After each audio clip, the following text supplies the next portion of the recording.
How this scene disturbed Hollywood.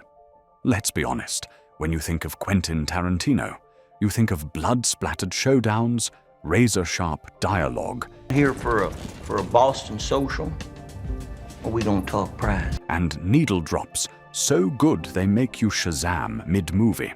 But what if we tell you that one of his most masterful scenes has no gunfight, no dead bodies, and almost no music? Just quiet, uneasy, skin-crawling quiet. That's exactly what he pulls off in Once Upon a Time in Hollywood with the scene at Spahn Ranch, a place tangled up in one of America's darkest chapters. And instead of going full Tarantino with blood and fury, he does something way more impressive. He builds suspense so thick that it keeps you on the edge of your seat the entire time. Today, we are diving into what makes this scene so haunting, how it disturbed Hollywood, and how the maestro, Quentin Tarantino, flipped expectations.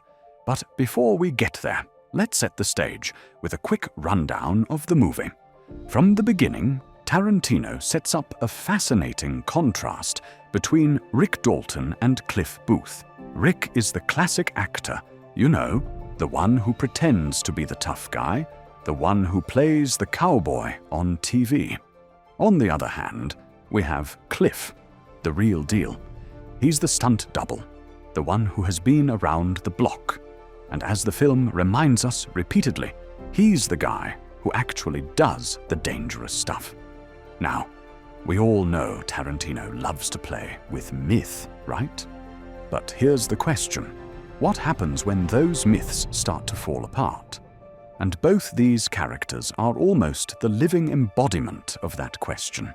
The contrast isn't just a defining character trait, it's the core of the film's tension between reality and fiction. This dichotomy is set up very early, with scenes that show Rick in his element, followed by Cliff in real physical danger. And that's exactly where Spahn Ranch fits into the puzzle. It's not just a location, it's the place where the line between fantasy and reality blurs completely.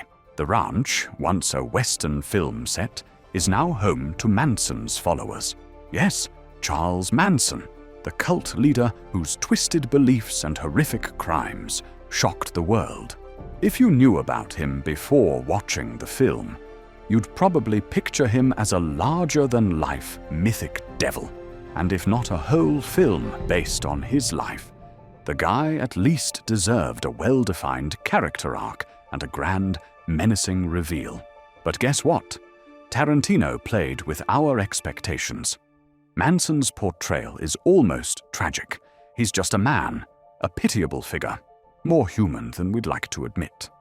In fact, we barely even get a close-up of his face, and when we do, it's fleeting. Tarantino deliberately distances us from the formidable image of Manson that we have come to associate with him. This humanization makes his presence even more chilling. We are not looking at a monster, but a real, broken man who has led a bunch of people in a world of delusion and decay. You may believe that this humanizing choice was to make him less dangerous, but no, it was the opposite. It makes him more unsettling.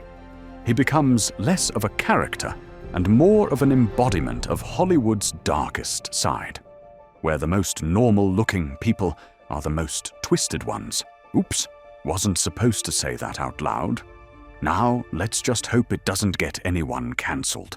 Okay, so back to Spahn Ranch.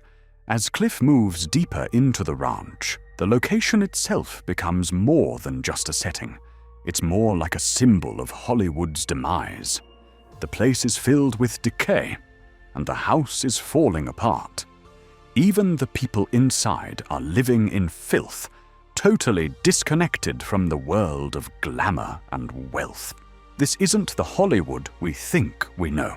There are no bright lights, no star-studded sets, just an old, eerie place where the once glorious dreams have turned to dust. One element that particularly sparks our interest is the mural of Giant, featuring James Dean. The mural shows us the Hollywood we used to know, glorious, vibrant, and full of life. And yet here it is, hanging on the walls of a rundown ranch. You see that contrast, right? It's like sticking a picture of an A-list star in a dumpster. Glamour meets decay, and it's hard to look away. Tarantino's use of sound here is masterful. In typical Tarantino fashion, there's no heavy soundtrack to signal impending danger. Instead, the sound design is subtle, but somehow very rich. The rattling of insects, the barking of dogs, and the crows.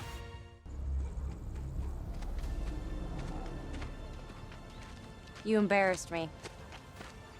Have you noticed how often crows show up in this scene? And every time one caws, the unease doubles. The crows are an omen of death, and in this case, a subtle but powerful reminder that something is off, even though we don't know what it is yet. There's nothing flashy in this scene, but the dread comes from the way these sounds interact with the visuals. For example, you see the scene where Cliff approaches the house, and you hear nothing but the buzz of flies and distant animal calls. It's like time has stopped, and the ranch is some kind of otherworldly space. In reality, Tarantino is known for using a strong musical backdrop in scenes like this. You know the signature, dun, dun, dun. But here, he makes a bold choice. He strips away his usual soundtrack, something that's far from his usual style. This forces the audience to really lean into the rawness of the moment. Now, you are probably wondering how sound shapes our perception of danger. Well, imagine this exact scene, but with a score blasting in the background. How would that change the mood? Instantly, right? Without it, you feel like you are walking through a ghost town. With it, you would feel like you are stepping onto some bizarre movie set. That's the difference sound makes. And Tarantino knew exactly what the scene required, sound-wise. Okay, so he has built immense tension, and now we are expecting a jump scare, or at least a dead body coming back to life. But here's the thing, Tarantino plays with us again. He keeps us on the edge throughout, only to deflate the tension when it feels like it's about to burst. In other words, Cliff's visit to the ranch builds and builds until we are sure something awful's about to happen, but nothing does. Instead, Cliff gets to chat with George Spahn, the old man who owns the ranch, the same old man whom we most likely were expecting to be dead. But as it turns out, the old man is fine, just, well, old. There's a brilliant piece of misdirection in place here. The audience expects something to happen because, after all, this is a Tarantino film, and we are conditioned to believe that something is bound to go down. But Tarantino delays that release, making us all wait and stew in tension for longer than we are comfortable with. And just as we feel suspense hits its peak, he pulls back. No violence, no confrontation, just a conversation with a blind, frail old man. But that's not the end, because when Cliff leaves the house, it's as though the tension recharges. Suddenly, the narrative flips from horror to something more fantastical. Cliff takes on the Manson family members with a sense of righteous violence. The fear is replaced by triumph, and we realize that what we just watched wasn't just a horror scene. It was a playful, yet violent rewriting of history. And it is so fascinating to see how Tarantino can achieve this grip on his audience with mere camera angles and sound effects. The most interesting part is that after the ranch disappears into the background, the tension is still there. But more than the tension, there is this feeling of a deep loss. Tarantino's Spahn Ranch is both a literal and metaphorical graveyard where the dreams of Hollywood's past go to die. However, in this decay, Tarantino finds a way to somehow reclaim that dream, not by mourning it, but by rewriting it. In the end, Cliff Booth gets to be the hero, and in a way, Tarantino gets to offer his own fantasy ending to the darker chapters of Hollywood history. And honestly, what better way to honor the past than by turning it into a glorious, bloody triumph? That's not a rhetorical question. We would really like you to answer that in the comments below. That was all for today's video. Hope you enjoyed it. Don't forget to like and share. For more such insightful videos, subscribe to our channel.